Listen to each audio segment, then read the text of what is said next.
세계의 기준이 바뀌고 있습니다. 예전엔 미국의 기술, 일본의 품질, 독일의 공정이 표준이었죠. 그런데 지금 나토 본부가 회의록에 새로운 단어를 기록했습니다. K 스탠더드. 그 순간 모든 지도와 그래프가 다시 그려졌습니다. 북핵 위협, 무역 압박, 외교 갈등, 세 가지 리스크를 동시에 지닌 나라가 수출 5위, 납기율 0%, 신뢰도 1위를 달성했습니다. 세계는 경악했고 분석가들은 통계가 틀렸다고 말했죠. 하지만 틀린 건 통계가 아니라 그들의 상식이었습니다. 애제 역사가 묻습니다. 세상을 바꾼 건 기술입니까? 아니면 정신입니까? 지금부터 그 놀라운 현장 속으로 들어가 보시죠. 미국에서 날아온 충격적인 이야기.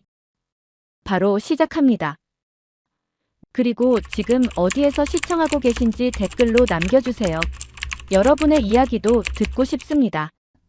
그 전에 잠깐 1초 만에 누를 수 있는 좋아요 버튼을 꾹 눌러주시면 영상 제작에 큰 힘이 됩니다. 그럼 바로 사연 시작하겠습니다. 국제정치학에는 불변의 법칙이 있습니다. 지정학적 리스크가 높으면 경제 성장률은 낮아진다. 이건 가설이 아닙니다. 70년간 검증된 공리죠. 북한 핵위협, 중국 경제 종속, 일본 역사 갈등. 3중 리스크 보유국의 장기 성장, 구조적으로 불가능합니다. 그런데 말입니다.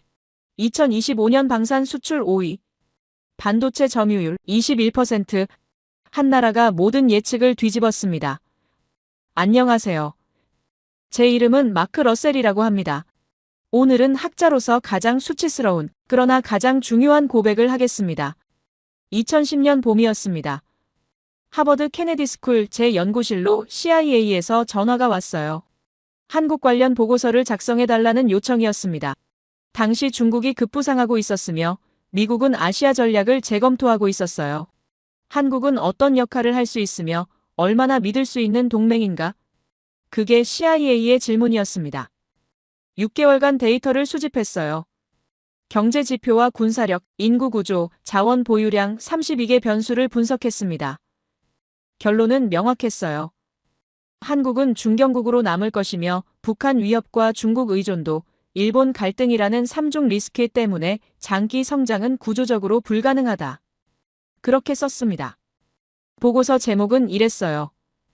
대한민국 지정학적 한계와 전략적 가치 재평가 120페이지 분량이었으며 CIA는 만족했습니다. 하버드에서도 호평을 받았어요. 워싱턴 포스트에 인터뷰가 실렸으며 한국 전문가로 불리기 시작했습니다.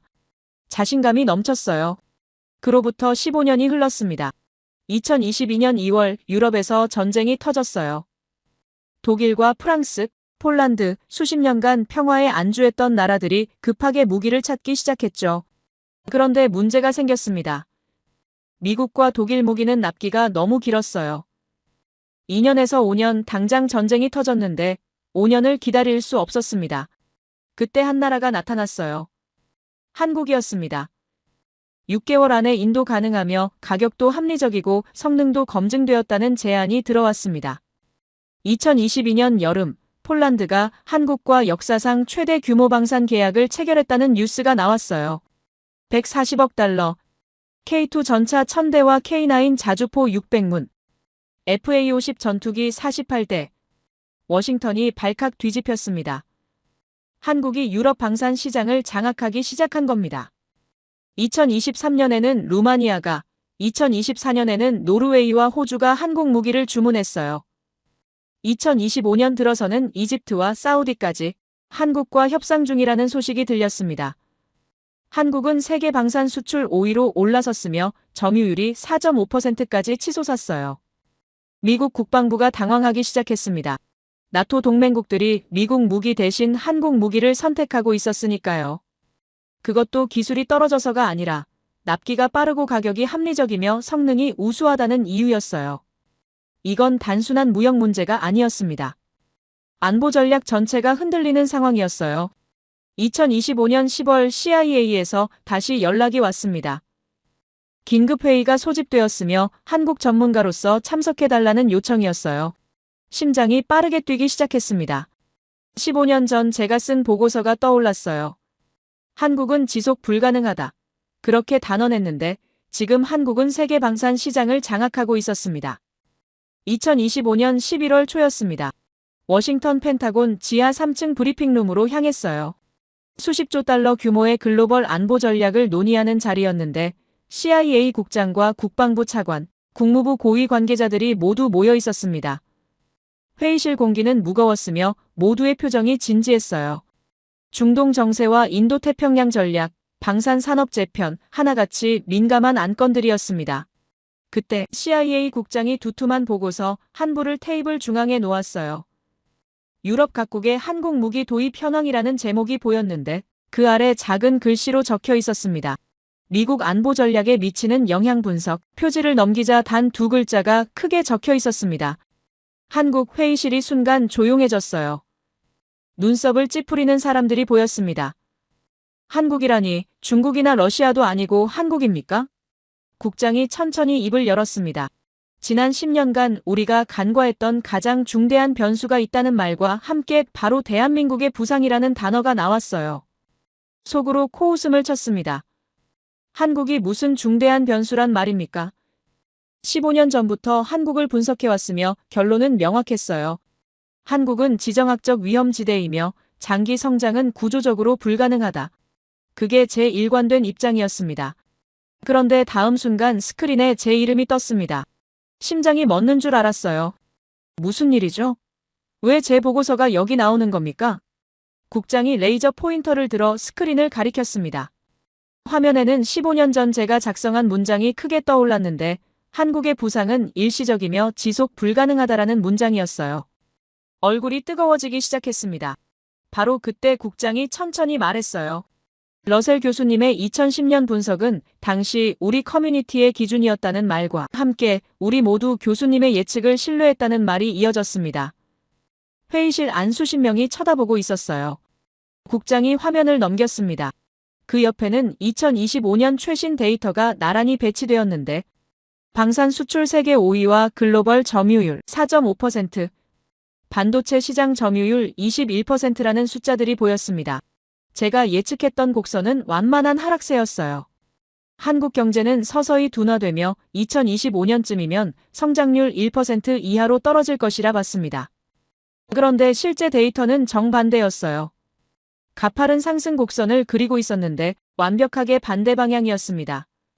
국장이 다시 말했습니다. 하지만 시간이 흘러 지금 한국은 교수님의 모든 예측을 뒤집었다는 말과 함께 북한 위협이 계속되는 동안에도 중국의 경제 압박이 거세지는 와중에도 일본과의 갈등이 심화되는 상황에서도 한국은 성장했다는 설명이 이어졌어요. 오히려 더 강해졌다는 말까지 덧붙여졌습니다. 레이저 포인터가 하나씩 데이터를 짚어갔어요. 폴란드 140억 달러, 루마니아 70억 달러, 노르웨이 30억 달러, 호주 60억 달러, 유럽과 아시아 전역에서 한국 무기 주문이 쏟아지고 있다는 내용이 펼쳐졌습니다.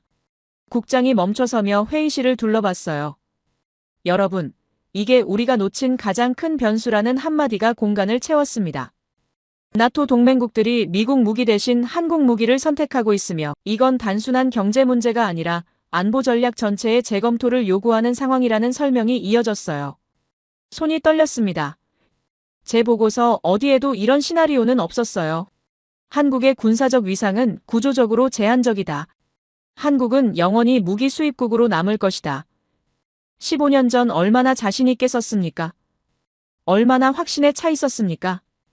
옆자리에 앉은 전직 랜드 연구소 동료가 조용히 속삭였어요. 러셀, 당신이 틀렸다는 말이 귓가에 맴돌았습니다.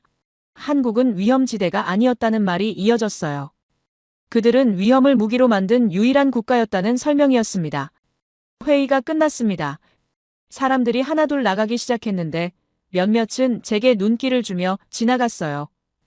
동정인지 조롱인지 알 수 없었습니다. 혼자 회의실에 남아 앉아 있었습니다. 빈 스크린을 멍하니 바라봤어요. 15년간 확신했던 모든 게 무너지고 있었습니다. 샤워를 하며 거울을 봤습니다. 지친 얼굴이 비쳤는데 25년 동안 데이터만 믿으며 세계를 분석했어요. 감정은 배제했으며 오직 숫자로만 판단했습니다. 그게 옳다고 생각했어요. 하지만 한국은 숫자로만 설명되지 않았습니다. 그 안에 뭔가 다른 게 있었어요. 제가 놓친 변수, 제가 보지 못한 힘, 그게 뭔지 알아내야 했습니다. 그날 밤 노트북을 다시 열었습니다. 검색창에 단어 하나를 입력했어요. 한국 역사, 엔터를 눌렀습니다. 수많은 자료가 쏟아졌는데 그중 하나가 눈에 들어왔어요. 1919년 3월 1일, 3.1 운동, 클릭했습니다. 화면에 흑백 사진들이 나타나기 시작했습니다. 거리를 가득 메운 사람들, 태극기를 든 손들, 하늘을 향해 외치는 얼굴들, 그리고 한 소녀의 사진이 보였어요. 교복을 입은 17살 소녀였습니다. 이름은 유관순. 마우스를 멈췄습니다. 17이라니 제 딸과 같은 나이였어요. 그 어린 나이에 무엇을 할 수 있었을까? 더 읽어내려갔습니다.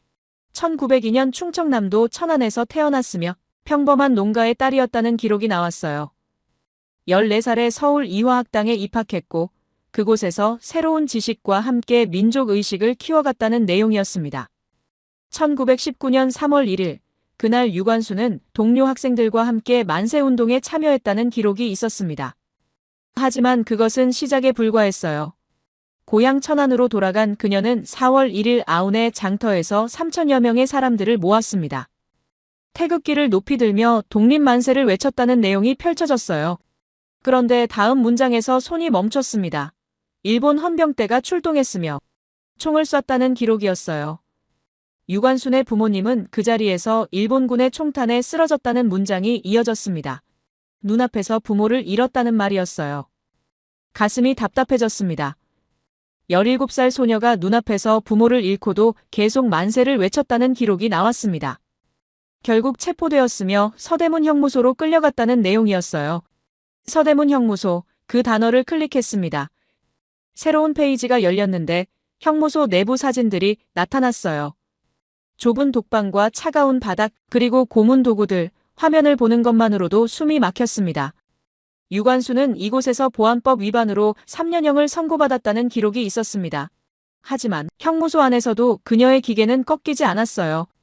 일본 감옥은 지옥이었다는 증언이 나왔습니다. 하루에 한 끼 말도 안 되는 고문과 폭력이 이어졌다는 내용이었어요. 다음 문장을 읽는데 손이 떨렸습니다. 일본 간수가 물었다는 기록이 나왔어요. 독립운동을 포기한다고 말하면 고통은 끝난다는 회유였습니다. 하지만 유관순은 답했다는 내용이 펼쳐졌어요. 나라를 되찾는 일에 어찌 포기가 있을 수 있느냐는 말이었습니다. 노트북 화면을 응시했습니다. 그 문장이 가슴을 쳤어요. 나라를 되찾는 일에 어찌 포기가 있을 수 있느냐? 17살 소녀의 입에서 나온 말이었습니다. 더 읽어내려갔습니다. 손톱이 뽑히고 피가 흘러도 유관순은 굴복하지 않았다는 기록이 나왔어요. 감옥 안에서도 그녀는 동료 수감자들과 함께 독립의 의지를 지켜나갔으며 모두에게 희망을 잃지 말라고 말했다는 증언이 이어졌습니다. 우리가 지금 여기 있는 것은 죄가 아니라 의로움 때문이라는 말을 남겼다는 내용이었어요. 서대문 형무소에서 몰래 3.1절을 기념하는 만세운동이 계속 이어졌다는 기록도 있었습니다. 우리는 결코 굴복하지 않을 것이라는 외침이 감옥 안에서도 멈추지 않았어요. 하지만 잔혹한 고문은 계속되었으며 유관순의 몸은 점점 쇠약해져 갔다는 문장이 나왔습니다. 그럼에도 그녀의 정신만은 꺾이지 않았다는 증언이 이어졌어요. 나라를 위해 목숨 바치는 것, 이보다 더 영광스러운 일이 어디 있겠느냐는 말을 남겼다는 기록이었습니다. 그리고 마지막 문장이 나왔습니다. 1920년 9월 28일 꽃다운 나이 19의 유관순 열사는 옥중에서 순국했다는 내용이었어요. 순국하는 순간까지 그녀의 입에서는 대한독립 만세가 흘러나왔다는 증언이 기록되어 있었습니다. 노트북을 천천히 닫았습니다. 손이 떨리고 있었어요. 가슴 한쪽이 무너지는 느낌이었습니다. 17살 소녀가 눈앞에서 부모를 잃고도 나라를 외쳤으며 고문을 당하면서도 포기하지 않았고 죽는 순간까지 독립을 외쳤다는 이야기였습니다. 창밖을 봤습니다. 워싱턴의 밤하늘에 별이 빛나고 있었어요. 평화로운 밤이었습니다. 하지만 100년 전 한국에서는 이런 일이 있었다는 사실이 믿기지 않았어요. 소파에 앉아 눈을 감았습니다. 유관순의 얼굴이 떠올랐어요. 교복을 입은 17살 소녀, 제 딸과 같은 나이였습니다. 만약 제 딸이 그런 상황이었다면 어땠을까? 부모를 잃고도 계속 싸울 수 있었을까? 고문을 당하면서도 신념을 지킬 수 있었을까? 대답할 수 없었습니다. 아마도 불가능했을 것입니다. 하지만 유관순은 해냈어요. 그리고 그녀만이 아니었습니다. 수많은 한국인이 그랬다는 기록이 있었어요. 다시 노트북을 열었습니다. 더 찾아봐야 했어요. 유관순이 남긴 말을 검색했습니다. 한 증언록이 나왔는데 일본 간수가 기록한 내용이었어요. 유관순이 고문을 받으며 했다는 말이 적혀 있었습니다. 내 손톱이 빠지고 내 귀와 코가 잘리고 내 손과 다리가 부러진다 해도 그 고통은 참을 수 있다는 말이 기록되어 있었어요. 하지만 나라를 잃어버린 고통만은 견딜 수 없다는 문장이 이어졌습니다. 그리고 마지막 한 문장이 가슴을 쳤습니다. 나라에 바칠 목숨이 오직 하나밖에 없는 것만이 나의 유일한 슬픔이라는 말이었어요. 화면을 보며 멍하니 앉아 있었습니다. 나라에 바칠 목숨이 하나밖에 없는 게 슬프다니 17살 소녀가 한 말이었습니다. 더 많은 목숨이 있다면 모두 나라를 위해 바치고 싶다는 뜻이었어요. 전율이 흘렀습니다. 등골이 서늘해지는 느낌이었어요. 이것이 한국인이었습니다. 이것이 그들의 정신이었어요. 나라를 위해 목숨을 바치는 것을 영광으로 여기는 민족, 고문을 받아도 꺾이지 않는 의지, 죽는 순간까지 독립을 외치는 신념, 펜타곤 회의실이 떠올랐습니다. 제 보고서가 공개되던 순간이 생각났어요. 한국의 부상은 일시적이며 지속 불가능하다. 제가 그렇게 썼습니다. 얼마나 오만했습니까? 얼마나 무지했습니까? 25년간 데이터만 봤습니다. 경제 지표와 군사력, 인구 구조와 자원 보유량, 숫자로만 한국을 판단했어요. 하지만 정작 중요한 것을 보지 못했습니다. 그들의 역사를, 그들의 정신을, 그들의 DNA를 놓쳤어요. 유관순이 고문을 받으며 외쳤던 그 정신, 나라를 되찾는 일에 포기란 없다는 그 신념. 100년이 지난 지금도 한국인의 가슴 속에 살아 숨쉬고 있었습니다. 그래서 일본이 반도체 소재를 막았을 때 1년 만에 국산화에 성공한 것이며 중국이 압박했을 때 시장을 다변화할 수 있었던 것이고 북한이 위협해도 꺾이지 않고 성장할 수 있었던 것입니다. 위기 속에서 강해지는 민족, 억압받을수록 더 단단해지는 정신, 이것이 바로 한국이었습니다. 유관순이 보여준 그 불굴의 의지가 현대 한국의 반도체가 되었으며 배터리가 되었고 방산 수출이 되었던 것입니다. 손으로 얼굴을 감쌌습니다. 눈시울이 뜨거워졌어요. 학자로서 25년간 무엇을 했습니까? 데이터만 보며 진실을 놓쳤고 숫자에 갇혀본지를 보지 못했습니다. 시계를 봤습니다. 새벽 2시였어요. 하지만 잠을 잘 수 없었습니다. 더 알아야 했어요. 유관순만이 아니라 3.1 운동 전체를, 그 시대 한국인들이 무엇을 겪었는지, 왜 그들이 목숨을 걸고 싸웠는지 알아야 했습니다. 검색을 계속했습니다. 자료를 읽고 또 읽었어요. 동이 트기 시작할 때까지 화면을 보며 앉아 있었습니다. 그리고 깨달았습니다. 제가 놓친 것은 데이터가 아니었어요. 역사였습니다. 사람이었고 정신이었습니다. 한국을 이해하려면 유관순을 알아야 하며 3.1 운동을 알아야 하고 그들이 겪은 고통을 알아야 했습니다. 숫자가 아니라 이야기로, 데이터가 아니라 역사로 한국을 봐야 했어요. 창밖이 밝아오고 있었습니다. 새로운 아침이 시작되고 있었어요. 그리고 제게도 새로운 시작이 필요했습니다. 25년간 쌓아온 오만함을 내려놓고 처음부터 다시 배워야 했습니다. 여러분, 그날 밤 한 소녀를 만났습니다. 100년 전에 살았던 17살 유관순을 알게 되었어요. 그리고 깨달았습니다. 제가 한국을 분석하면서 가장 중요한 것을 놓쳤다는 사실을요. 데이터가 아니라 역사를, 숫자가 아니라 정신을 봤어야 했습니다. 유관순만이 아니었습니다. 화면을 넘기며 더 많은 자료를 찾았어요. 1919년 3월 1일, 그날 무슨 일이 있었는지 알아야 했습니다. 검색 결과가 쏟아졌는데 놀라운 숫자가 눈에 들어왔어요. 200만 명, 당시 조선 인구는 약 2천만 명이었습니다. 그중 200만이 거리로 나왔다는 기록이었어요. 인구의 10%, 10명 중 1명이 독립을 외쳤다는 뜻이었습니다. 학자로서 이 숫자가 무엇을 의미하는지 알고 있었어요. 이건 단순한 시위가 아니었습니다. 민족 전체의 봉기였어요. 서울 탑골공원에서 시작된 불꽃은 순식간에 전국으로 번졌다는 기록이 나왔습니다. 평양과 원산, 의주, 안주, 정주, 선천, 진남포 모든 도시에서 만세 시위가 일어났어요. 지도를 펼쳐봤습니다. 전국 211개 시군 중 180여 개 지역에서 시위가 벌어졌다는 통계였어요. 거의 전 지역이었습니다. 남녀노소와 신분, 계층을 초월해 모든 조선인이 하나가 되었다는 증언이 이어졌습니다. 평양에서는 3만 명이 모였으며 의주에서는 10,000명이 모였다는 기록이 있었어요. 황해도와 함경도, 경상도, 전라도까지 한반도 전체가 독립의 함성으로 뒤덮였다는 내용이었습니다. 학생들은 학교를 박차고 나왔으며 상인들은 장사를 접었고 농민들은 들판을 떠났다는 기록이 펼쳐졌습니다. 심지어 어린아이들까지 거리로 나왔다는 증언이 있었어요. 3월 한 달 동안에만 전국에서 약 200만 명이 시위에 참여했다는 통계였습니다. 우리의 자유를 위해, 우리의 독립을 위해 지금 우리가 하는 일은 역사가 기억할 것이라는 구호가 기록되어 있었어요. 3.1 운동은 단순한 시위가 아니었습니다. 그것은 민족의 단결과 자주독립 의지를 전 세계에 알린 역사적 사건이었어요. 하지만 다음 페이지를 넘기는 순간 숨이 막혔습니다. 일본의 대응이 기록되어 있었는데 무자비한 진압이라는 제목이 보였어요. 손이 떨리기 시작했습니다. 일본은 3.1 운동을 무력으로 짓밟았다는 내용이 펼쳐졌어요. 그들은 비무장 비폭력 시위대를 향해 총을 겨누고 칼을 휘둘렀다는 기록이 나왔습니다. 발포 명령과 함께 한 명도 남기지 말고 진압하라는 지시가 내려졌다는 문서가 있었어요. 전국 각지에서 일어난 만세 시위는 피해 바다가 되었다는 증언이 이어졌습니다. 일본군은 시위대를 향해 무차별 발포했으며 심지어 마을 전체를 불태우기도 했다는 내용이 기록되어 있었어요. 4월 15일 황해도 수안군 재령리, 일본군은 교회에 모인 시위대를 향해 무차별 사격을 가했다는 문서였습니다.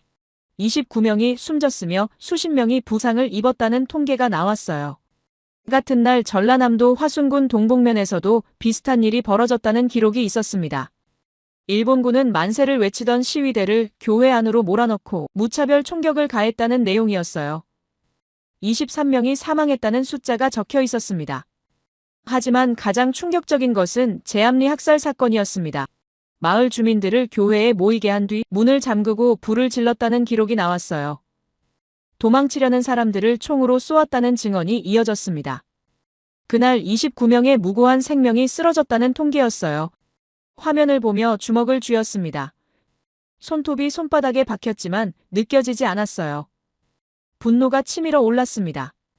비무장 시위대를, 평화롭게 독립을 외치던 사람들을 교회에 가두고 불을 질렀다니. 공식 기록에 따르면 3.1 운동 당시 일본의 무력 진압으로 7,500여 명이 사망했다는 통계가 나왔습니다. 16,000여 명이 부상을 입었으며 47,000여 명이 체포되었다는 숫자였어요. 그러나 실제 피해는 이보다 훨씬 컸을 것으로 추정된다는 주석이 달려 있었습니다. 7,500명, 그 숫자를 다시 봤습니다. 7,500명의 조선인이 독립을 외치다 목숨을 잃었다는 뜻이었어요. 16,000명이 다쳤으며 47,000명이 감옥에 갇혔습니다. 한 민족이 치른 대가였어요. 그런데 놀라운 것은 그 다음이었습니다. 아무리 우리를 죽여도 우리의 정신은 죽지 않는다는 구호가 기록되어 있었어요. 일본은 조선인들의 저항을 물리적으로 억누를 수는 있었지만 그들의 마음속에 불타오르는 독립의 의지는 결코 꺾을 수 없었다는 분석이 이어졌습니다. 3.1 운동은 비록 즉각적인 독립을 이루지는 못했지만 한민족의 역사에 깊은 족적을 남겼다는 평가가 나왔어요. 오늘의 패배가 내일의 승리를 막을 순 없다는 말이 기록되어 있었습니다. 가장 중요한 성과는 대한민국 임시정부의 수립이었다는 내용이 펼쳐졌습니다.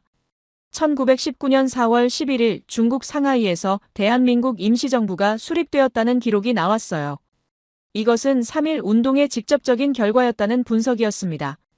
우리 대한민국은 민주공화국이라는 선언문이 기록되어 있었어요. 임시정부는 독립운동의 구심점이 되었으며 해외에서 독립운동을 조직적으로 전개할 수 있는 기반이 되었다는 내용이 이어졌습니다. 3.1 운동은 국제적으로도 큰 파장을 일으켰다는 기록이 나왔습니다. 조선의 독립의지를 전 세계에 알렸으며 일본의 잔혹한 식민 통치의 실상을 폭로했다는 평가였어요. 조선인들의 독립투쟁은 세계 모든 식민지 민족들에게 용기를 주고 있다는 당시 외신 기사가 인용되어 있었습니다. 특히 중국의 오사운동에 직접적인 영향을 미쳤다는 분석이 있었어요. 중국 학생들은 조선인들의 용기에 감명받아 자국의 반제국주의 운동을 전개했다는 내용이었습니다. 노트북을 천천히 닫았습니다. 가슴이 먹먹했어요.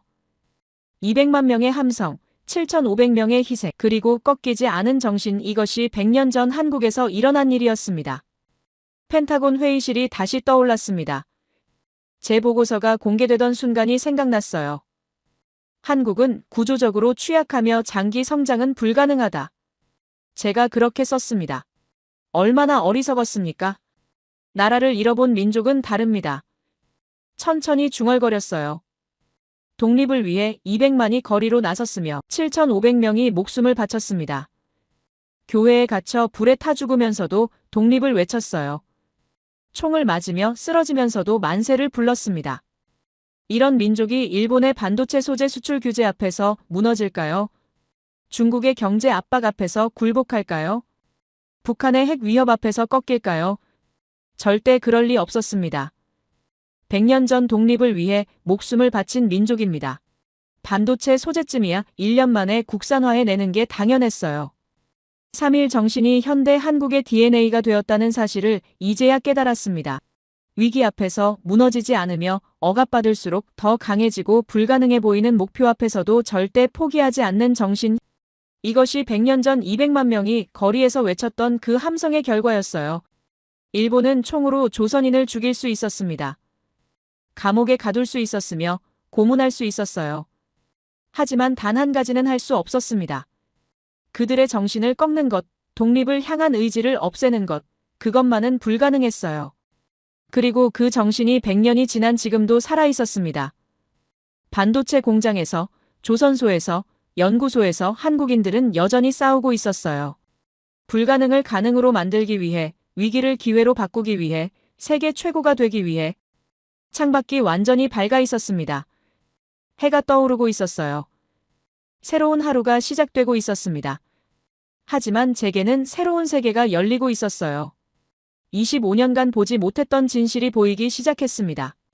한국을 숫자로 분석했던 제가 얼마나 오만했는지 깨달았어요. GDP와 국방비, 수출 의존도와 출산율. 그런 숫자로는 한국을 절대 설명할 수 없었습니다. 유관순을 알아야 하며 3.1 운동을 알아야 하고 200만 명의 함성을 이해해야 했어요. 나라를 잃어본 민족은 다릅니다. 다시 한번 중얼거렸습니다. 그들에게 나라는 선택이 아니라 생존이며 독립은 목표가 아니라 본능이고 성장은 욕망이 아니라 의무였어요. 이것이 바로 한국이었습니다. 여러분, 유관순 한 사람이 아니었습니다. 200만 명이 함께 일어섰어요. 7,500명이 목숨을 바쳤으며 16,000명이 피를 흘렸습니다. 그리고 그들의 정신은 100년이 지난 지금도 살아 숨쉬고 있어요. 이것이 제가 25년간 놓쳤던 가장 중요한 변수였습니다. 그날 밤 역사를 알게 된 후 다음 날 아침 사무실로 출근했습니다. 커피를 한 잔 따르며 노트북을 열었어요. 유관순과 3.1 운동, 200만 명의 함성, 그 이야기가 머릿속을 떠나지 않았습니다. 하지만 학자로서 해야 할 일이 있었어요. 데이터를 다시 봐야 했습니다. 25년 전 제가 작성한 보고서를 꺼냈습니다. 한국의 부상은 일시적이며 지속 불가능하다. 그 결론을 내린 근거들을 하나씩 살펴봤어요. 북한 위협과 중국 의존도, 일본 갈등, 인구 감소, 자원 부족 모든 변수가 명확했습니다. 그런데 왜 틀렸을까요? 최신 데이터베이스에 접속했습니다. 2025년 통계를 불러왔어요. 화면에 숫자들이 나타나기 시작했는데 손이 멈췄습니다. 반도체 글로벌 시장 점유율 21%, 세계 1위였어요. 배터리 시장 점유율은 30%를 넘었으며 이것도 압도적 1위였습니다. 조선 수주량을 확인했습니다. 글로벌 절반 이상을 차지하며 58%, 역시 1위였어요. 디스플레이 시장도 1위, 방산 수출은 세계 5위. 제가 예측했던 하락 곡선은 어디에도 없었습니다. 모든 그래프가 상승세를 그리고 있었어요. 방산 데이터를 자세히 들여다봤습니다. 폴란드와의 계약이 눈에 띄었는데 140억 달러 규모였어요. K2 전차 1000대와 K9 자주포 600문, FA50 전투기 48대, 루마니아와 호주도 줄을 서 있었으며 노르웨이, 이집트까지 한국 무기를 주문했다는 기록이 나왔습니다. 콘텐츠 수출액을 검색했습니다. 2025년 135억 달러, 2010년에는 17억 달러였는데 8배 가까이 증가했어요. K-팝과 K-드라마가 전 세계를 휩쓸고 있었으며 글로벌 스트리밍 플랫폼 상위권에 한국 드라마가 늘 자리하고 있었습니다. 그래프를 하나씩 프린트했습니다. 책상 위에 쌓이기 시작했어요. 반도체, 배터리, 조선, 방산, 콘텐츠 모든 분야에서 한국은 세계 최고 수준에 도달해 있었습니다. 제 예측은 완전히 빗나갔어요. 전날 밤 읽었던 유관순의 말이 떠올랐습니다. 나라를 되찾는 일에 어찌 포기가 있을 수 있느냐. 그리고 200만 명의 함성, 7,500명의 희생. 그 정신이 100년 후 이 숫자들로 나타난 게 아닐까요? 오후가 되어 하버드 강의실로 향했습니다. 오늘 학생들에게 이 이야기를 해야 했어요. 25년간의 오판을 고백하고 새롭게 깨달은 진실을 나눠야 했습니다. 강의실 문을 열었어요. 학생들이 이미 자리를 채우고 있었습니다. 연단에 올라 노트북을 펼쳤습니다. 여러분, 어젯밤 특별한 경험을 했다는 말로 시작했어요. 한국 역사를 공부했으며 유관순이라는 17살 소녀를 알게 되었고 200만 명이 독립을 외쳤던 3.1 운동을 배웠다는 설명을 이어갔습니다. 그리고 오늘 아침 데이터를 다시 봤다는 말과 함께 경악했다고 덧붙였어요. 첫 번째 그래프를 띄웠습니다. 반도체 시장 점유율, 한국 21%로 세계 1위. 학생들이 화면을 주시했습니다. 두 번째 그래프를 띄웠어요. 배터리 시장 점유율 30% 이상, 압도적 1위. 세 번째는 조선 수주량 58%, 역시 1위였습니다. 네 번째 그래프, 방산 수출 세계 5위, 폴란드 계약 140억 달러. 제가 2010년에 예측했던 곡선을 보여드리겠다는 말과 함께 옛날 보고서를 화면에 띄웠어요. 완만한 하락세였습니다. 그리고 실제 데이터를 그 옆에 배치했어요. 가파른 상승 곡선, 완벽하게 반대 방향이었습니다. 그때 뒷자리에서 손이 올라갔습니다. 동양인 남학생이었는데 20대 중반으로 보였어요. 단정한 정장 차림이었으며 안경을 쓰고 있었습니다. 질문하시죠. 마이크를 건넸어요. 교수님 후라마토입니다. 도쿄대학에서 왔다는 자기소개가 나왔어요. 목소리가 또렷했는데 자신감이 묻어났습니다. 교수님 말씀에 동의하기 어렵다는 말로 시작했어요. 한국의 성장이 지속 가능하다는 증거는 어디 있느냐는 질문이었습니다. 학생들이 후라마토를 쳐다봤습니다. 후라마토가 노트북을 들어 올렸어요. 일본 경제산업성 최신 보고서라는 말과 함께 화면에 그래프를 띄웠습니다. 한국 반도체 산업은 이미 정점을 찍었으며 중국의 추격으로 3년 내 점유율이 하락할 것으로 전망된다는 내용이었어요. 또한 한국 조선업은 중국에 밀리고 있다는 주장이 이어졌습니다. 중국 조선소들이 가격 경쟁력으로 시장을 잠식하고 있으며 2028년이면 한국은 2위로 떨어질 거라는 예측이 나왔어요. 후라마토가 단호하게 말했습니다. 방산 수출도 일시적 특수라는 분석이 펼쳐졌습니다. 유럽 전쟁이 끝나면 수요가 급감할 것이며 한국 무기는 미국이나 유럽 무기에 비해 신뢰도가 낮다는 주장이었어요. 결국 한국은 중견국 수준으로 회귀할 거라는 결론이 나왔습니다. 강의실이 조용해졌습니다. 학생들이 후라마토와 연단을 번갈아 쳐다봤어요. 어떻게 답할지 궁금해하는 표정들이었습니다. 마이크를 들었어요. 천천히 말했습니다. 좋은 질문이라는 말로 시작했어요. 일본 경제산업성 보고서 잘 알고 있다는 말을 덧붙였습니다. 그런데 후라마토 한 가지 놓친 게 있다는 지적을 했어요. 학생들이 집중했습니다. 일본도 2010년대에 똑같은 예측을 했다는 사실을 언급했어요. 한국 반도체는 곧 무너질 거라는 전망이었으며 한국 조선업은 회복 불가능하다는 분석이었습니다. 그런데 지금은 어떻습니까? 한국 반도체는 글로벌 점유율 21%이며 일본은 6%로 떨어졌어요. 한국 조선업은 세계 1위이며 일본은 12위권 밖입니다. 후라마토의 표정이 굳어졌어요. 더 중요한 건 이거라는 말을 이었습니다. 평범한 톤으로 말했어요. 일본이 한국의 반도체 소재 수출을 막았을 때가 2019년이었다는 사실을 상기시켰습니다. 일본 정부는 한국이 무너질 거라 예상했으며 핵심 소재 없이 어떻게 반도체를 만들겠느냐는 분석이었어요. 학생들이 숨을 죽이고 들었습니다. 그런데 1년 후 한국은 소재 국산화에 성공했다는 사실을 말했어요. 불화수소와 포토레지스트, 플루오린 폴리이미드 세 가지 모두 해냈으며 오히려 공급망을 다변화하며 더 강해졌다는 설명을 이어갔습니다. 후라마토가 입술을 깨물었습니다. 역사를 보시죠. 차분하게 말했습니다. 일제강점기 일본은 한국어를 금지했으며 학교에서 일본어만 쓰게 했다는 사실을 언급했어요. 한국 문화를 말살하려 했다는 설명이 이어졌습니다.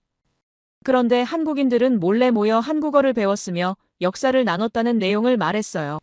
독립운동가들은 목숨을 걸고 저항했으며 안중근 의사와 윤봉길 의사, 그분들의 의거는 단순한 폭력이 아니라 체계적이며 전략적인 저항이었다는 분석을 덧붙였습니다. 윤봉길 의사의 결단은 중국 장제스 주석에게까지 영향을 미쳤으며 중국이 한국 독립운동을 지원하는 계기가 되었다는 역사적 사실을 설명했어요. 후라마토의 얼굴이 창백해졌습니다. 손이 미세하게 떨리고 있었는데 노트북을 꽉 쥐고 있었어요. 일본군은 한국인의 저항에 두려움을 느꼈다는 기록이 있다는 말을 이었습니다. 고문과 억압으로 정신을 꺾으려 했지만 저항은 더욱 거세졌으며 결과적으로 일본은 한반도에서 원하는 걸 얻지 못했다는 분석을 덧붙였어요. 이게 바로 한국이라는 결론을 내렸습니다. 조용히 말했어요. 억압받으면 더 강해지는 민족이며 위기가 오면 무너지는 게 아니라 위기를 성장의 연료로 삼는다는 설명이었습니다. 일본이 소재를 막으면 직접 만들며 중국이 압박하면 시장을 다변화한다는 사실을 덧붙였어요. 후라마토가 멋쩍은 웃음을 지었습니다. 하지만 눈빛은 흔들리고 있었어요.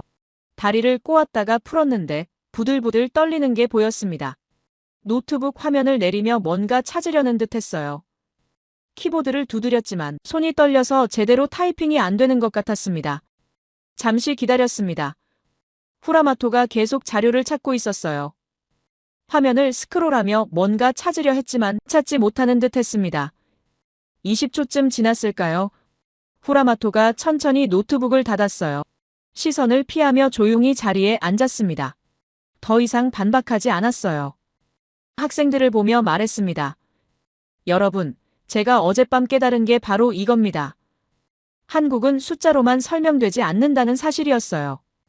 유관순이라는 17살 소녀가 고문을 받으며 외쳤던 그 정신. 200만 명이 독립을 위해 목숨을 걸었던 그 의지. 그게 100년 후 반도체가 되었다는 설명을 이어갔습니다. 배터리가 되었으며 조선이 되었고 방산 수출이 되었다는 말을 덧붙였어요.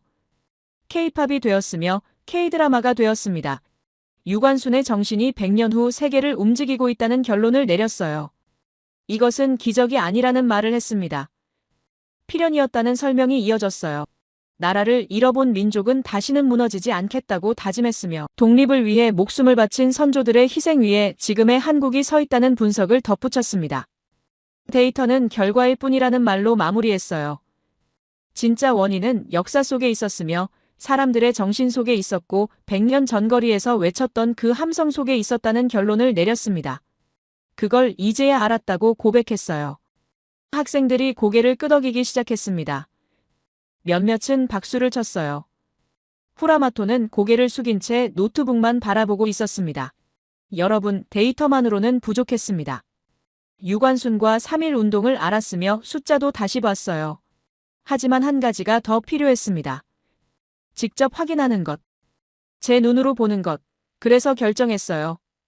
올봄 한국에 가기로 했습니다. 2025년 4월 중순이었습니다. 보스턴 로건 공항에서 비행기에 올랐어요. 14시간 비행 끝에 인천국제공항에 도착했습니다. 오후 3시쯤이었는데 비행기에서 내려 입국장으로 걸어가는데 첫인상이 강렬했어요. 질서정연한 안내 표시와 깨끗한 바닥, 밝은 조명, 공항이라기보다 미술관 같았습니다. 하지만 이건 시작에 불과했어요. 입국 심사대로 향했는데 자동 출입국 심사 전용 게이트가 따로 있었습니다. 여권을 스캔했으며 얼굴을 보니까 자동으로 문이 열렸어요. 30초도 안 걸렸습니다. 담당 직원도 없었으며 완전 자동화였어요. 워싱턴 공항에서는 줄을 서서 30분씩 기다리는데 여기는 30초입니다. 속으로 중얼거렸어요. 이건 단순한 공항이 아니라는 생각이 들었습니다. 국가 운영 능력의 축소판이며 효율성의 증거였어요. 호텔로 가는 길에 창밖을 봤습니다. 사람들의 표정이 눈에 들어왔어요. 바쁘게 걸어가는 직장인들이 보였는데 그런데 표정에 여유가 있었습니다. 급하지만 패닉 상태가 아니었으며 목적지를 알고 걸어가는 사람들 같았어요. 호텔 프런트에서 체크인할 때였습니다. 직원이 영어로 안내하며 미소를 지었는데 형식적인 미소가 아니었어요. 진심으로 환영한다는 느낌이 전해졌습니다. 짐을 옮겨주는 직원도 엘리베이터 안내하는 직원도 모두 친절했어요. 이상했습니다. 제 보고서에는 한국 사회가 경쟁으로 피폐해질 거라 예측했는데 저출산과 고령화로 사회 활력이 떨어질 거라 봤어요. 그런데 지금 눈앞의 현실은 정반대였습니다. 다음 날 아침 판교로 향했습니다. 거리를 걸으며 관찰했어요.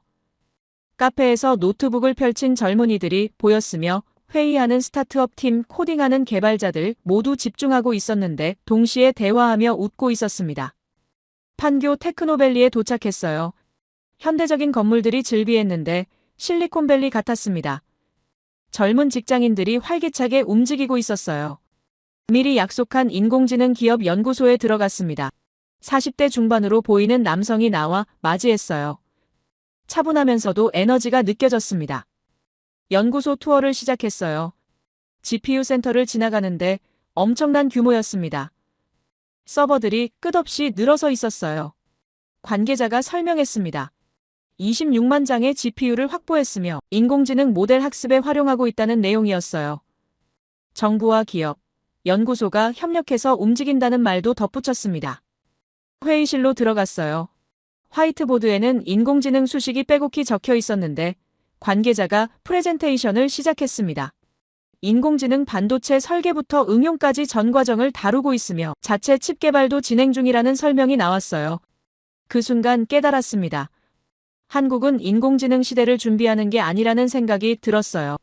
이미 인공지능 시대를 선도하고 있었습니다.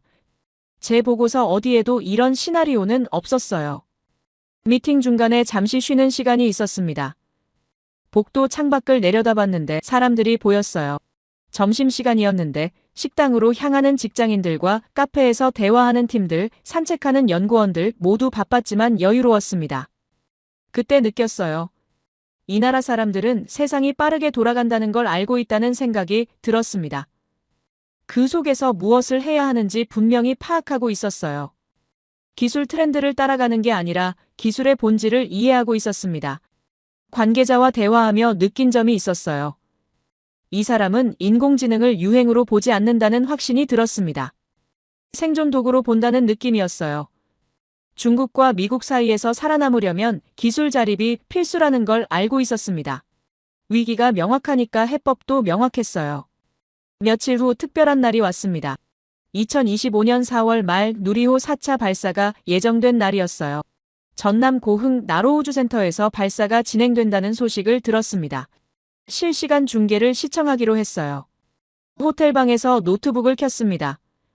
발사 중계가 시작되고 있었어요. 나로우주센터의 모습이 화면에 나타났는데 발사대에 누리호가 서 있었습니다. 한국 기술로 만든 발사체였어요. 카운트다운이 시작되었습니다. 10, 9, 8 심장이 빠르게 뛰기 시작했어요. 7, 6, 5, 4, 3, 2, 1 발사. 엄청난 불꽃과 함께 누리호가 하늘로 솟아올랐습니다. 화면을 뚫고 나갈 듯한 기세였어요. 발사 후 얼마 지나지 않아 단 분리가 성공적으로 이루어졌다는 소식이 나왔습니다. 탑재된 위성들이 하나씩 우주로 사출되기 시작했다는 중계가 이어졌어요. 실시간 화면을 통해 전 세계가 지켜보고 있었습니다. 발사체 내부에 설치된 카메라가 위성 분리 장면을 선명하게 보여줬어요. 한국 기술로 만든 발사체가 한국 기술로 만든 위성을 한국이 원하는 궤도에 정확히 안착시킨다는 말이 나왔습니다. 비행이 예정보다 빨리 종료되었는데 문제가 생긴 게 아니었어요. 엔진 성능이 향상되어 계획보다 효율적으로 작동했기 때문이라는 설명이 나왔습니다. 발사 후 얼마 지나지 않아 남극 세종과학기지와 교신에 성공했다는 소식이 전해졌어요. 며칠 후 탑재된 모든 위성이 교신에 성공했다는 뉴스가 나왔습니다. 노트북을 천천히 닫았습니다. 한국 우주사 역사상 처음 있는 일이라는 말이 머릿속을 맴돌았어요. 한국은 자체 발사체로 자체 위성을 우주에 쏘아 올리는 나라가 되었습니다. 세계에서 몇 개 국가나 할 수 있는 일입니까? 미국과 러시아, 중국, 유럽, 일본, 인도, 그리고 한국, 손꼽을 정도였습니다. 한국은 전쟁의 폐허에서 70년 만에 우주 강국 반열에 올랐어요. 이게 기술 분야에서는 압도적인 능력이었습니다. 저녁에 한강변을 걸었습니다. 밤하늘에 불빛이 끊이지 않았어요. 달리는 자동차와 불 켜진 빌딩, 강 위를 달리는 유람선, 이 나라는 멈추지 않고 있었습니다. 한강 난간에 기대어 야경을 봤어요. 반도체와 배터리, 조선, 방산, 콘텐츠, 그리고 이제 우주까지 한국은 전 분야에서 세계 최고 수준에 도달했습니다. 10년 전 제 보고서 어디에도 이런 시나리오는 없었어요. 그런데 정작 중요한 건 따로 있었습니다. 천천히 깨닫기 시작했어요. 이 모든 것의 뿌리는 100년 전 유관순이 외쳤던 그 정신이며 200만 명이 거리에서 목숨을 걸었던 그 의지였습니다. 나라를 되찾는 일에 어찌 포기가 있을 수 있느냐, 그 한마디가 70년 후 반도체가 되었고 배터리가 되었으며 우주 발사체가 되었어요. 데이터와 현실이 일치했습니다. 조용히 중얼거렸어요. 제가 본 모든 숫자가 진실이었으며 제가 목격한 모든 장면이 증거였습니다. 한국은 정말로 위기를 기회로 바꾸는 나라였으며 리스크를 성장의 연료로 삼는 민족이었어요. 한강변에서 오래 서 있었습니다. 바람이 불었는데 시원했어요. 이 나라 사람들은 멈추지 않을 거라는 확신이 들었습니다. 북한이 위협해도, 중국이 압박해도, 일본이 방해해도 그들은 계속 앞으로 나아갈 것입니다. 유관순의 정신이 살아있는 한, 3.1 운동의 함성이 기억되는 한, 이 나라는 절대 무너지지 않을 거라는 생각이 들었어요. 제가 25년간 데이터로만 보려 했던 한국, 그 진짜 모습을 이제야 알게 되었습니다. 호텔로 돌아왔습니다. 노트북을 열어 메모를 시작했어요.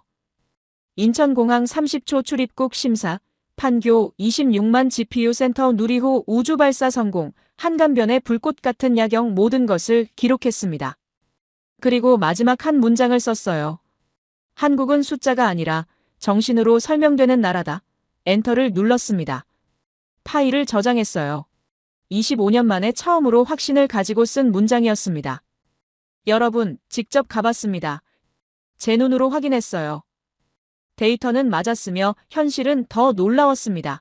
한국은 멈추지 않고 있었으며 앞으로도 멈추지 않을 것입니다. 100년 전 유관순이 심어놓은 씨앗이 지금도 자라고 있었어요. 한국 방문 이야기를 마쳤습니다. 학생들이 고개를 끄덕이고 있었어요. 몇몇은 메모를 하고 있었으며 몇몇은 화면을 응시하고 있었습니다. 그때 다시 뒷자리에서 손이 올라갔어요. 후라마토였습니다.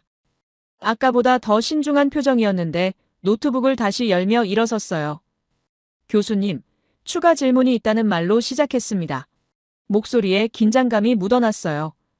한국의 성장을 인정한다는 전제를 깔았습니다. 하지만 지속 가능성에 대해서는 여전히 의문이라는 말이 이어졌어요. 학생들이 후라마토를 보며 집중하기 시작했습니다. 강의실 분위기가 달라졌어요. 긴장감이 흘렀습니다. 후라마토가 화면을 공유했어요. 새로운 자료였는데 일본경제연구소 최신 분석이라는 제목이 보였습니다. 중국의 반도체 굴기가 본격화되고 있다는 그래프가 나타났습니다. 중국 정부가 1,000억 달러 이상을 투입하고 있으며 3년 내 한국을 추월할 것이라는 전망이 펼쳐졌어요. 후라마토가 단호하게 말했습니다. 한국의 기술 우위는 곧 사라질 것이라는 주장이었어요. 또한 미국의 견제도 강화되고 있다는 분석이 나왔습니다. 첨단 기술 유출을 막기 위해 한국 기업들을 압박하고 있으며 중국과 미국 사이에서 한국은 선택을 강요받을 것이라는 예측이 이어졌어요. 결국 한국은 샌드위치 신세가 될 수밖에 없다는 결론이었습니다. 강의실이 조용해졌습니다. 학생들이 숨을 죽이고 있었어요. 후라마토의 논리가 설득력 있어 보였습니다. 데이터도 구체적이었으며 분석도 정교했어요. 몇몇 학생이 고개를 끄덕이는 게 보였습니다. 마이크를 들었습니다. 천천히 말했어요. 좋은 지적이라는 말로 시작했습니다. 중국의 투자와 미국의 압박 모두 사실이라는 인정이 나왔어요. 하지만 후라마토 한 가지를 놓치고 있다는 지적을 했습니다. 학생들이 앞으로 몸을 기울였어요. 모든 나라가 같은 생각을 갖고 있다는 말을 시작했습니다. 나라가 망하면 안 된다는 마음, 기술이 무너지면 안 된다는 위기의식, 꾸준히 성장해야 한다는 열망. 이건 어느 나라든 갖고 있는 생각이라는 설명이 이어졌어요.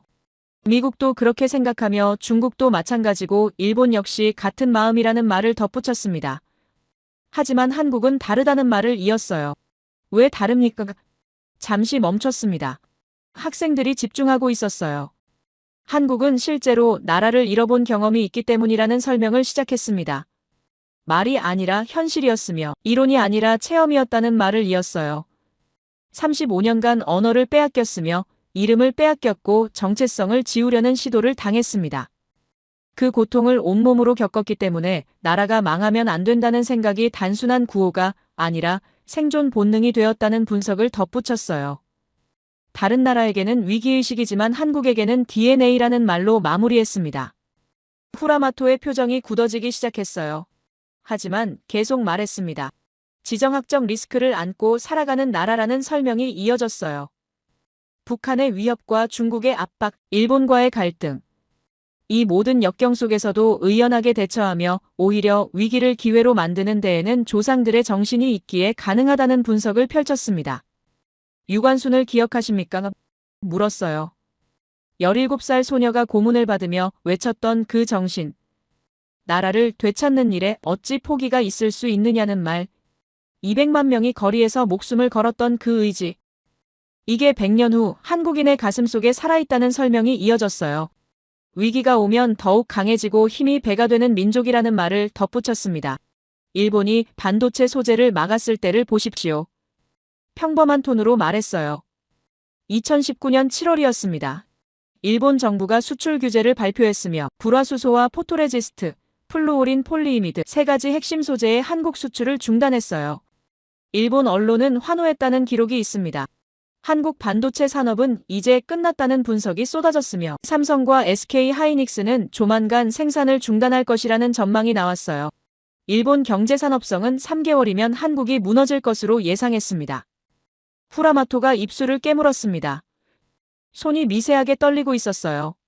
그런데 1년 후 한국은 세 가지 모두 국산화에 성공했다는 사실을 말했습니다. 불화수소는 국내 기업이 개발했으며 포토레지스트는 벨기에와 협력해 공급망을 다변화했어요. 플루오린 폴리이미드는 자체 생산 라인을 구축했다는 설명이 이어졌습니다. 오히려 공급망을 다변화하며 더 강해졌으며 일본 의존도를 낮췄고 글로벌 소싱 네트워크를 확대했어요. 위기가 기회가 된 겁니다. 조용히 말했습니다. 이게 바로 적응력이라는 말을 덧붙였어요.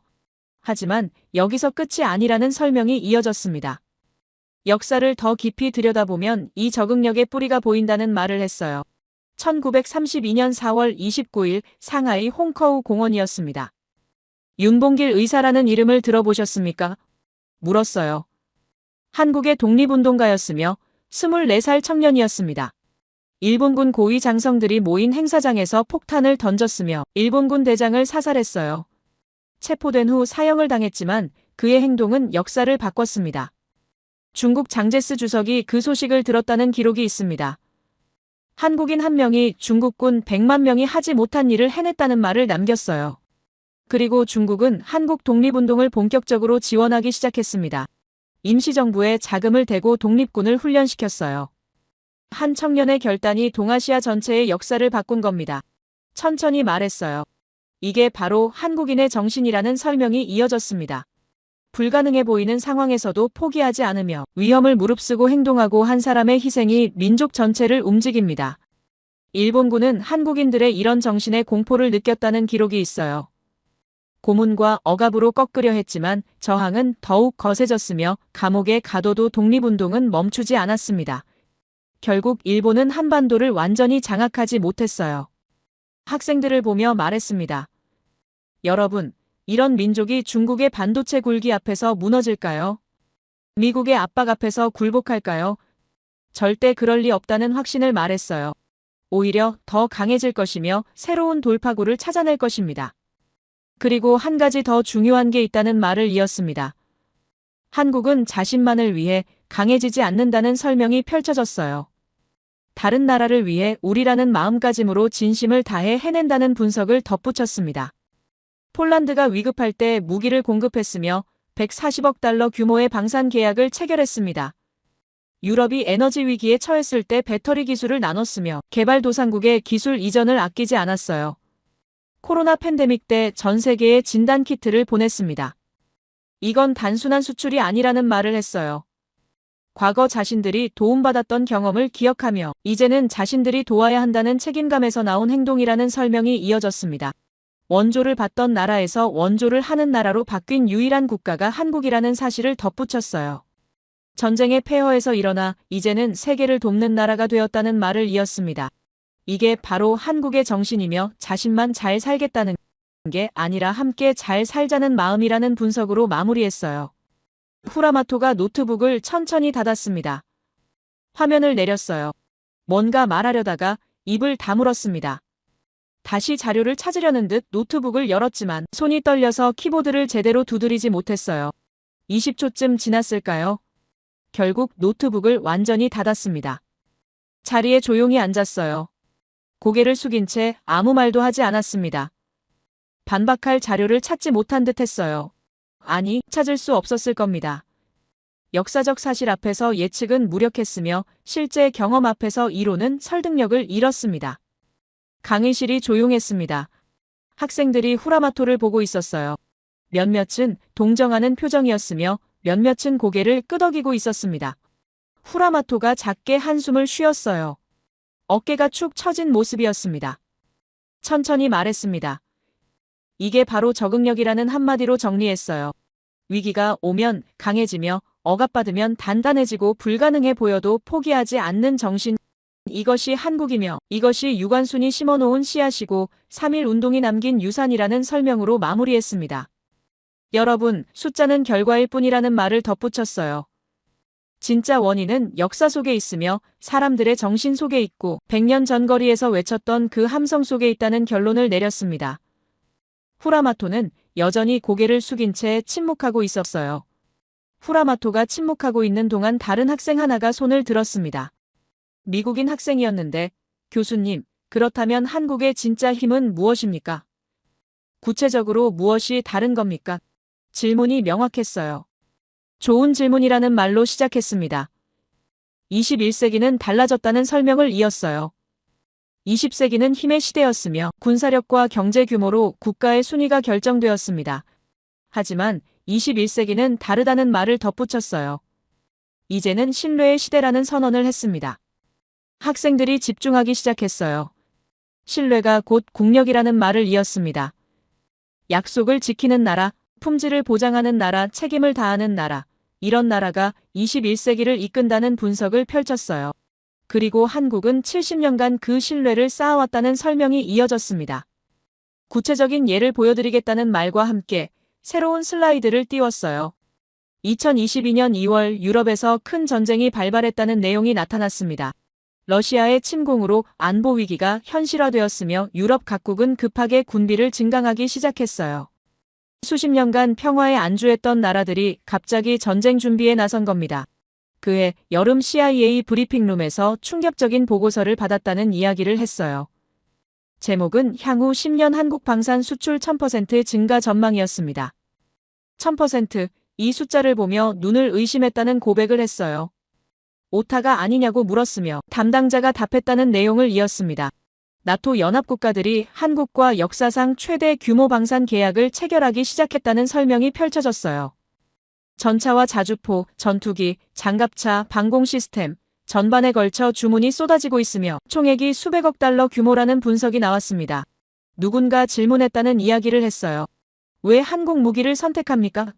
미국이나 독일 무기가 있는데요. 담당자의 답변을 전했습니다. 가격 대비 성능이 뛰어나며 무엇보다 납기가 빠르다는 이유였어요.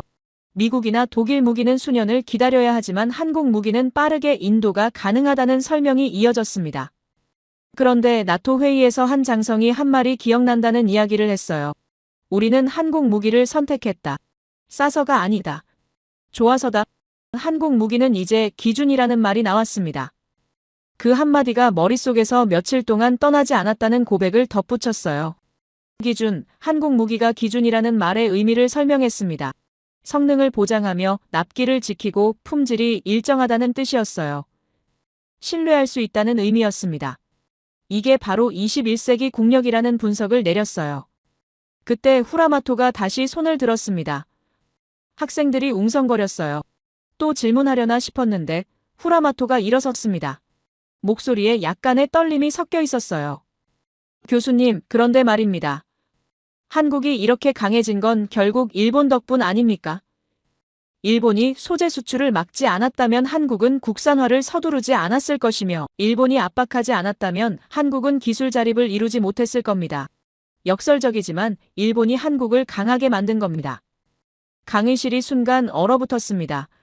학생들이 후라마토를 쳐다봤어요. 몇몇은 어이없다는 표정이었으며 몇몇은 고개를 저었습니다. 분위기가 묘해졌어요. 미소를 지었습니다. 천천히 고개를 끄덕였어요. 맞습니다. 평범한 톤으로 말했습니다. 일본의 방해가 오히려 한국을 강하게 만들었다는 인정을 했어요. 그런데 후라마토, 그게 바로 한국의 특성이라는 설명을 이었습니다. 억압받으면 더 강해지며 방해받으면 오히려 성장하고 위기가 오면 기회로 바꾸는 민족이라는 분석을 펼쳤어요. 일본이 의도한 결과는 한국을 약화시키는 것이었지만 실제 결과는 한국을 더욱 강하게 만든 것이라는 설명이 이어졌습니다. 이게 바로 유관순의 정신이라는 말을 덧붙였어요. 고문을 받아도 꺾이지 않으며 억압받아도 무너지지 않고 오히려 더 단단해지는 DNA. 일본은 100년 전에도 같은 실수를 했다는 지적을 했습니다. 한국어를 금지하면 한국인들이 포기할 거라 생각했지만 오히려 더 열심히 배웠으며 독립운동을 탄압하면 사라질 거라 예상했지만 더욱 거세졌다는 역사적 사실을 상기시켰어요. 결국 일본은 한국을 완전히 장악하지 못했다는 결론을 내렸습니다. 그리고 2019년 소재 수출 규제도 똑같았다는 분석을 덧붙였어요. 한국을 무너뜨리려 했지만 오히려 한국을 자립시켰으며 약화시키려 했지만 강화시켰습니다. 감사해야 할까요? 조용히 물었어요. 후라마토가 얼굴이 붉어지며 자리에 앉았습니다. 학생들 사이에서 웃음이 터져나왔습니다. 긴장이 풀리는 순간이었어요. 하지만 다시 진지하게 말했습니다. 여러분, 이런 계기로 인해 한국이라는 나라가 더욱 성장하는 건 사실이라는 인정을 했어요. 그런데 한 가지 더 중요한 게 있다는 말을 이었습니다. 문화도 국가력을 높이는 가장 큰 포인트이며 나라를 사랑하는 마음을 서로 확인할 수 있는 수단이라는 설명이 펼쳐졌어요. 한국은 이를 눈에 띄게 보여주고 있다는 분석을 덧붙였습니다. 새로운 슬라이드를 띄웠습니다. 방탄소년단과 블랙핑크, 기생충, 오징어 게임, 이런 콘텐츠들이 단순한 오락물이냐고 물었어요. 아니라는 답을 스스로 내렸습니다. 이건 한국인의 정체성을 세계에 알리는 도구라는 설명이 이어졌어요. 한국어로 노래하며 한국 문화를 담은 스토리를 전 세계가 소비하고 있다는 사실을 말했습니다. 젊은 세대가 한국어를 배우려 하며 한국 음식을 먹고 한국 드라마를 본다는 현상을 설명했어요. 이게 바로 소프트 파워라는 분석을 내렸습니다. 군사력이나 경제력으로 억지로 만든 게 아니라는 말을 덧붙였어요. 자연스럽게 퍼져나간 문화의 힘이며 이 문화 뒤에는 한국인의 자부심이 있다는 설명이 이어졌습니다. 자신의 나라를 사랑하며 한국어를 지키고 한국 문화를 자랑스럽게 여기는 마음이라는 분석을 펼쳤어요. 과거 일본이 언어를 빼앗으려 했을 때 끝까지 지켜낸 그 정신이 지금은 전 세계에 한국어를 퍼뜨리고 있다는 역설을 설명했습니다. 데이터를 보여드리겠다는 말과 함께 그래프를 띄웠어요. 2020년대 들어 한국 콘텐츠 수출액이 급증했다는 통계가 나타났습니다. 17억 달러에서 2025년 135억 달러로 8배 가까이 늘었다는 숫자였어요. 이건 단순한 수출 증가가 아니라는 설명을 이었습니다. 국가 브랜드의 상승이라는 분석을 덧붙였어요. 한국하면 떠오르는 이미지가 바뀌었다는 말을 했습니다.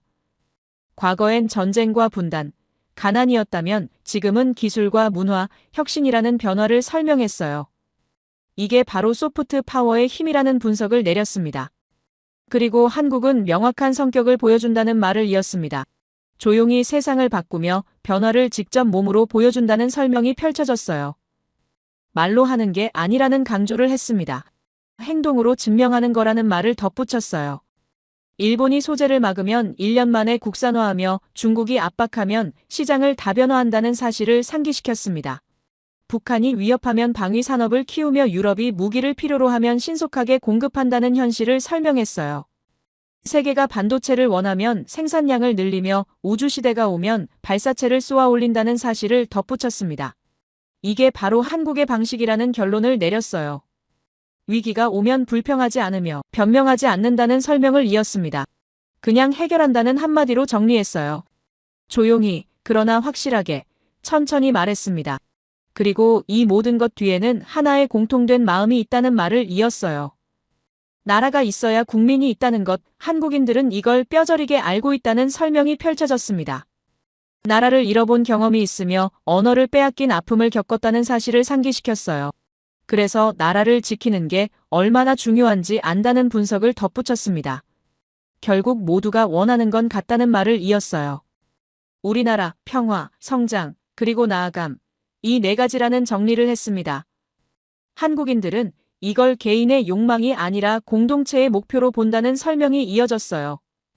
내가 잘 되려면 나라가 잘 되어야 하며 나라가 잘 되려면 함께 노력해야 한다는 걸 안다는 분석을 펼쳤습니다. 여러분, 21세기는 힘이 아니라 신뢰의 시대라는 선언을 다시 했어요. 한국은 총이 아니라 노래로 이기며 탱크가 아니라 반도체로 이기고 정복이 아니라 공감으로 세계를 움직인다는 설명으로 마무리했습니다. 문화와 신뢰, 이게 진짜 무기라는 결론을 내렸어요. 70년간 약속을 지켜온 나라, 품질을 보장해온 나라, 책임을 다해온 나라, 이런 나라가 21세기를 이끈다는 확신을 말했습니다. 학생 한 명이 손을 들었습니다. 교수님, 그렇다면 이 모든 것의 시작은 어디입니까? 질문이 명확했어요. 문화와 신뢰, 반도체와 방산, K-팝과 우주 발사체, 이 모든 것의 뿌리는 어디에 있느냐는 물음이었습니다. 화면을 천천히 바꿨어요. 두 장의 사진이 나란히 나타났는데 왼쪽에는 1919년 유관순의 흑백 사진이 보였습니다. 교복을 입은 17살 소녀였어요. 오른쪽에는 2025년 방탄소년단의 컬러 사진이 나타났습니다. 세계 무대에서 노래하는 젊은이들이었어요. 100년의 시간이 이 두 사진 사이에 흐르고 있었습니다. 학생들이 화면을 응시했어요. 침묵이 흘렀습니다. 천천히 입을 열었습니다.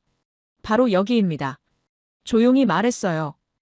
100년 전 한 소녀가 서대문 형무소에서 외쳤던 그 불꽃이 100년 후 세계 무대에서 노래가 되었습니다. 유관순이 고문을 받으며 지켰던 한국어가 지금은 전 세계 젊은이들이 배우는 언어가 되었으며 독립을 위해 목숨 바쳤던 그 정신이 지금은 문화로 세계를 감동시키고 있어요. 형태는 바뀌었지만 본질은 같습니다.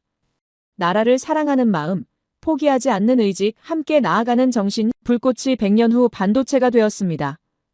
배터리가 되었으며 조선이 되었고 우주 발사체가 되었어요.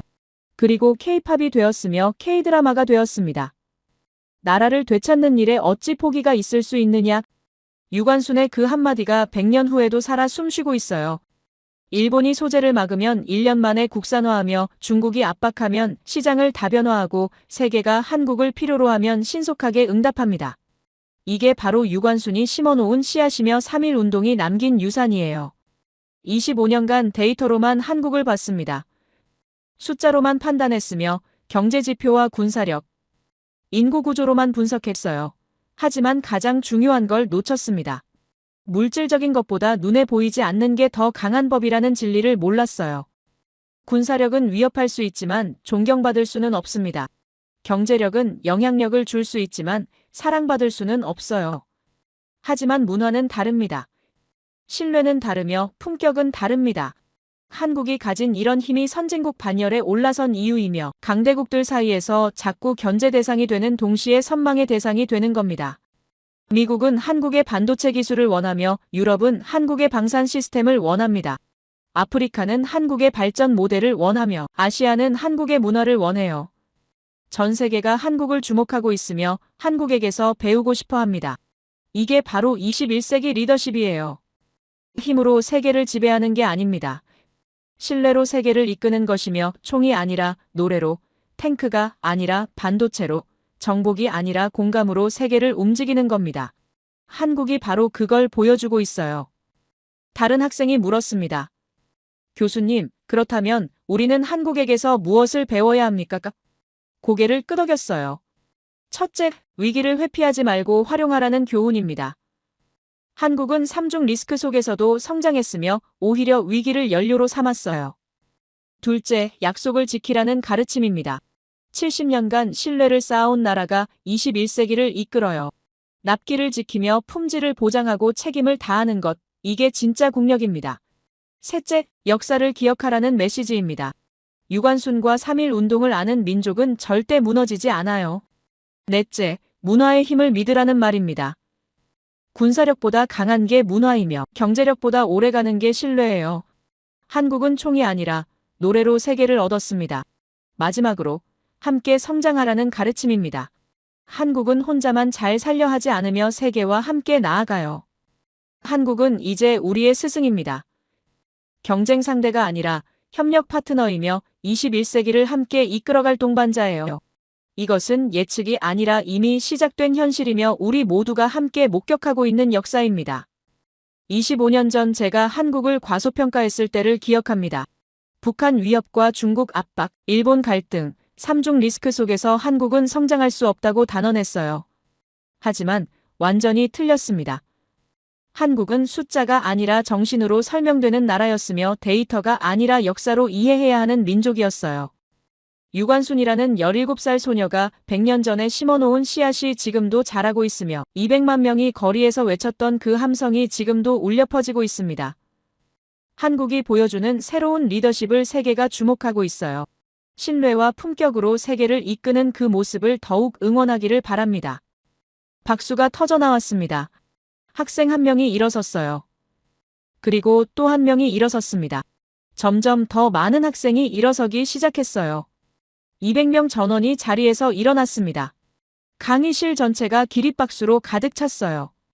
박수 소리가 점점 커졌습니다. 멈추지 않았어요. 몇몇 학생은 환호했으며 몇몇은 눈물을 닦고 있었습니다. 후라마토도 일어서서 박수를 치고 있었어요. 표정이 숙연했습니다. 고개를 숙여 인사했습니다. 가슴이 뜨거워졌어요. 박수가 잠잠해지며 학생들이 천천히 자리에 앉았습니다. 창밖을 봤어요. 하버드 캠퍼스에 햇살이 비치고 있었습니다. 아름다운 오후였어요. 학생들을 다시 봤습니다. 젊은 얼굴들이 희망으로 빛나고 있었어요. 오늘 함께 한국이라는 나라를 배웠습니다. 유관순의 불꽃과 3.1 운동의 함성, 그리고 100년 후 그 정신이 어떻게 세계를 움직이고 있는지 확인했어요. 이건 단순한 성공 스토리가 아닙니다. 한 민족이 역경을 이겨내고 위기를 기회로 바꾸며 마침내 세계의 중심에 선 이야기예요. 그 여정은 아직 끝나지 않았습니다. 역사는 계속되며 한국의 도전도 계속될 것입니다. 우리는 그 여정을 함께 지켜보며 배우고 응원해야 합니다. 21세기는 힘이 아니라 신뢰의 시대이며 한국이 그 새로운 길을 보여주고 있어요. 대한민국, 21세기 그 중심에 서 있기를 바랍니다. 제 이야기를 끝까지 들어주셔서 감사합니다. 모두 안녕히 계세요. 오늘의 사연 어떻게 들으셨나요? 누군가에겐 단순한 이야기였을지 모르지만 누군가에겐 잊고 지냈던 질문 하나를 다시 떠올리게 했을지도 모르겠네요. 우리가 가진 힘은 결국 숫자가 아니라 마음에서 시작된다는 걸, 위기를 피하지 않고 버티며 결국 스스로의 길을 만들어간다는 걸, 그 과정을 보며 다시 한번 생각하게 됩니다. 세상이 바뀌는 건 언제나 거대한 힘이 아니라 작지만 진심 어린 한 걸음에서 시작되니까요. 오늘 이야기가 누군가에겐 그런 걸음이 되길 바랍니다. 여러분의 생각을 아래 댓글에 남겨주세요. 그리고 감동적인 사연을 주변 사람들과 공유하고 함께 이야기 나눠보세요. 마지막으로 1초밖에 걸리지 않는 구독과 좋아요, 알림 설정은 영상 제작에 큰 힘이 됩니다. 지금까지 감동을 담아 여러분께 진심을 전하는 감동담기였습니다. 오늘 하루도 행복한 하루 보내세요.